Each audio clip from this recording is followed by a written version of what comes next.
그러면은 바로 이어서 하겠습니다. 예. 예.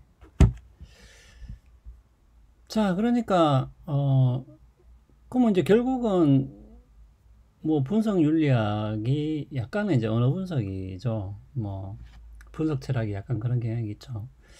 그래서 잘못이다라는 말은 뭡니까? 찬성하지 않는다.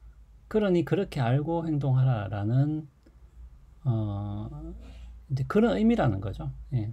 그 다음에 마땅히 이것을 해야 된다라는 말은 나는 그가 이것을 하지 않고 내버려 두는 것에 찬성하지 않는다. 그러니 그렇게 알고 행동하라. 라는 이제 뜻이라는 얘기고요. 그 다음에, 좋다라는 말은 나는 이것에 찬성한다. 그러니 그렇게 알고 행동하라. 이제 이러한, 뜻이라는 거죠. 예. 자, 그래서 뭐 여기 좋다라는 말은 이제 이런 말이 나오죠. 예, 그 화자의 동의 표현을 허용하는 찬성의 정서적 의미도 지니고 있다. 이런 말이 나오는 거고, 그 다음에 뭐 이것은 어떤 특성이나 관계를 가지고 있다라는 뜻도 있긴 하죠. 예. 단순하게 이제 뭡니까? 화자나 어떤 청자의 반응을 기대하거나 이끌어내는 그런 뜻만 있는 것은 아니고, 특히 좋다라는 것은 이런 뜻도 있다라는 얘기가 되겠습니다. 자, 그 다음에 이제 근거의 문제. 어떻게 근거를 될 것이냐라는 이야기죠. 스티븐슨에 따르면. 근데 이것이 결국은 뭡니까? 이 교훈 운명의 근거라는 것이 교훈 운명의 본질과 완전히 따로 놓을 수는 없겠죠. 예. 왜냐하면 스티븐슨은 일단은 감정의 태도를 불러일으키는 게 본질이라고 했기 때문에, 그러면 이제 이것에 대한 근거는 어떻게 제시를 할 수 있느냐라는 문제에도 결국은 교훈 운명의 본질이 영향을 미치겠죠. 근데 한번 봅시다. 예. 여기 보면은 지지하거나 반박하기 위한, 자, 이것은 여러분들 우리가 늘 하는 거잖아요. 예를 들면은 마땅히 해야 된다. 여기 보면 잘못이다. 그냥 그렇게 말했다고 해서 여러분들이 뭐 무조건 받아들입니까? 그런 건 아니죠. 예. 그 잘못이다라는 말을 받아들일 수도 있고, 아니면은 뭡니까? 반박할 수도 있죠. 예. 그럼 여기서 이제 근거와 음명 사이의 논리적, 이게 중요하죠. 그러니까 근거와 음명 사이라는 얘기는 뭐냐면, 여기서 음명이라는 것은 그거잖아요. 뭐뭐가 좋다. 뭐 해야 된다. 뭐 잘못이다. 아니면은 뭡니까? 옳다. 뭐 이런 얘기겠죠. 그게 음명이고, 뭐 근거라는 것은 이 음명에 대한 근거겠죠. 왜 잘못이라는 얘기냐. 그 근거라는 얘기인데, 그 사이에는 이게 중요하죠. 그러니까 여기서 논리적이라는 것은 연역적, 귀납적 관계가 존재하는 게 아니다. 단지 심리적인 관계만이 존재한다. 이게 중요한 거죠. 이게 중요한 거죠. 예. 그러니까 이 규범 엄명을 정당화하는 논증은 이 논리적으로 연역 논증, 귀납 논증이다. 이런 식의 관계가 존재하는 게 아니다라는 거고, 이제 오히려 그 근거와 음명 사이의 관계는 심리적 관계로 봐야 된다라는 게 스티븐슨의 생각인 거죠. 근데 심리적 관계면 뭐 여기 뭐 아무런 어떤 합리적인 근거 제시와 비합리적인 근거 제시가 구별할 수 없는 것이냐?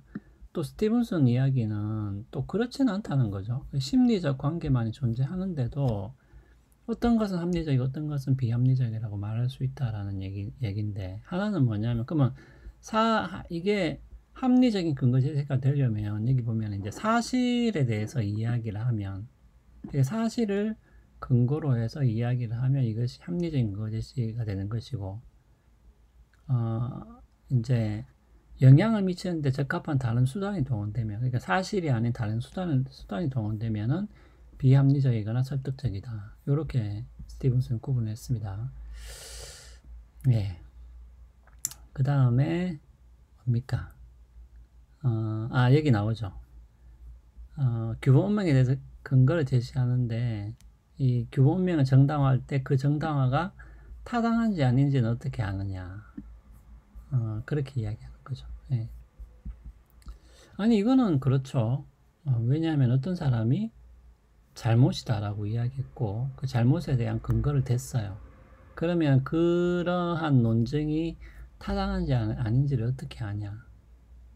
타당한 정당과 타당하지 않은 정당을 구별할 수 있느냐. 이제 이렇게 물을 수가 있잖아요. 근데 스티븐슨 얘기에 대해서 일단은 부정적으로 대답을 했습니다. 예. 부정적으로. 예. 왜냐면은 이제 이런 거죠. 도덕 판단은 태도를 알려주는 한에서만 진리 능력이 있을 뿐이다. 예. 아까도 이야기했죠. 도덕 판단의 본질이라는 것은 감정을 표현하거나 불러일으키는 게 본질이기 때문에, 그러니까 태도를 알려주는 한에서만 진리 능력이 있다는 얘기는 이제 태도를 알려주는 한에서만 그것이 참이나 거짓이라고 말을 할 수가 있다라는 얘기가 되겠죠. 예. 여기 보면은 태도가 변했으면은 도덕 판단이 통한 것이고 태도가 안 변했으면은 안 통한 것이고 이제 이렇게 되는 것이겠죠. 그런데 이제 그러면 태도 자체가 참이냐? 이거는 논쟁의 대상이 아니다라는 거죠. 예. 논쟁의 대상이 아니다. 왜냐하면은 이제 여기 나오잖아요. 진리 능력이 없기 때문에 그런 것이죠. 태도 자체는 예, 진리 능력이 없기 때문에. 이 진리 능력이 없다는 얘기는 참이나 거짓 이런 속성을 가질 수가 없다라는 얘기가 되겠죠. 예, 그런 얘기가 되겠습니다. 자, 근데 이제 여기에 대해서 우리가 이제 반론을 해볼 수가 있는 거죠. 예. 왜냐면은 태도에 대해서 태도가 진리 능력이 없다는 부분에 대해서는 이제 반론을 해볼 수가 있는데, 왜냐면 여기 나오죠. 옳은 이유와 그런 이유가 존재하는 경우에만 의미를 언급할 수 있다. 자, 왜냐면 우리가 이제 의미에 대해서 이야기할 때 그 올바로 이해했냐, 그르게 이해했냐 라는 것을 이제 구분할 수 있어야 어떤 것의 의미에 대해서도 이야기를 할 수가 있다는 얘기인데, 이제 여기 밑에 나오죠. 예를 들면은 주장에 반대해서 지를 근거로 제시한다. 그런데 지는 타당하지도 부당하지도 않다. 이렇게 말을 하는 것은, 그러니까 이렇게 말을 하는 것은 이게 이제 그 무의미한 명제가 되는 거죠. 예.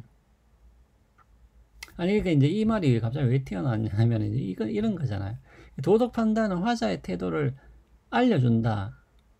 근데 화자의 태도 자체가 그러면 참이냐 거짓이냐, 요거는 여기 보시면 논쟁의 대상이 아니다 그랬잖아요. 왜냐면 태도 자체는 진리 능력이 없다라는 얘기니까. 그러면은 이 말 자체를 풀어서 설명하면은 이제 이렇게 돼버린다는 거죠. 나는 당신 주장에 반대해서 어떤 뭐 G라는 혹은 뭐 A라는 근거를 제시를 하는데, 그럼 그 근거가 뭐 옳나 그러냐 이렇게 물으면 뭡니까? 그 근거 자체는 옳지도 않고 여기 보시면 옳지도 않고 그러지도 않다, 혹은 타당하지도 부당하지도 않다라고 이야기해 버리면 이 문장 자체는 그냥 무의미한 것이 돼 버리는 것이죠. 예. 왜냐하면은 우리가 요 문장의 의미가 있으려면은 G라는 것은 뭡니까? 근거이거나 근거가 아니거나, 혹은 G라는 것이 근거라면 타당하거나 부당하거나 둘 중에 하나여야 되겠죠. 예. 근데 이제 이렇게 이야기해 버리면은 그냥 약간, 그러니까 스스로 무너지는 그런 식의 문장이 되어버리겠죠. 예. 그래서 스티븐슨의 주장에는 이러한 난점들이 있다라는 얘기가 되겠습니다. 그래서 여기서 여러분들 실천적 논증 대화라는 말이 나오는데, 여러분들 요거는 이 말이 좀 어려워서 그렇지 뭐 특별한 이야기는 아닙니다. 그러니까 논증 대화라는 것은 우리가 주장과 근거 혹은 주장과 이유를 서로 주고받으면서 하는 대화를 논증 대화라고 하는데, 그럼 앞에 왜 실천적이 붙었냐? 뭐 주로 이제 도덕에 대해서 이야기를 하니까 실천적 논증 대화라는 말이 붙은 것이죠. 도덕에 대해서 이야기하니까. 그러니까 여기 보시면 규범에 대한 주장과 이유를 주고받는 대화를 뜻하기 때문에 앞에 실천적이란 말이 붙은 것이죠. 예. 그래서 무엇이 옳거나 그런 것이냐, 그 근거가 무엇인지에 대해서 논증을 주고받는 것이 실천적 논증 대화가 되겠습니다. 자, 그러면은 이렇게 하죠, 여러분들.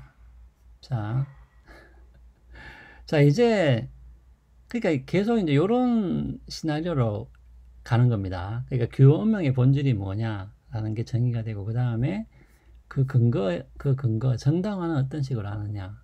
주로 이 두 가지 내용에 대해서 다 정리가 되어 있는 겁니다. 자, 그러면 우리가 이렇게 하죠.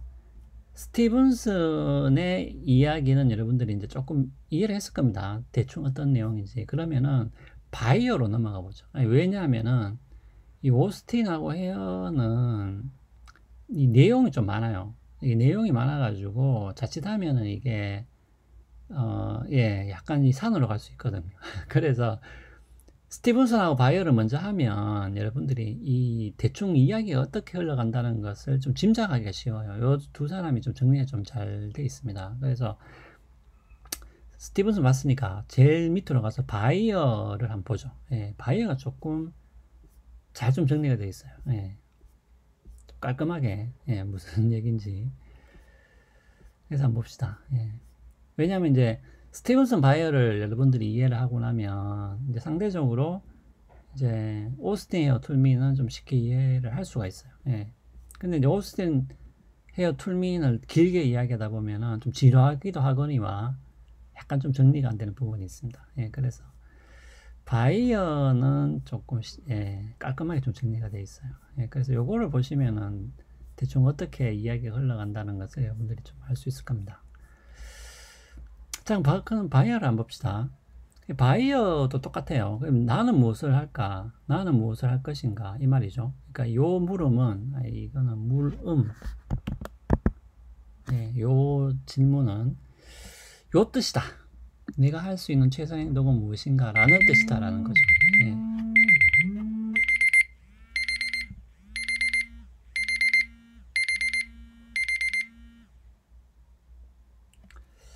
예. 자, 그러면 여러분들 15분이 다 됐기 때문에 바로 이어서 하겠습니다.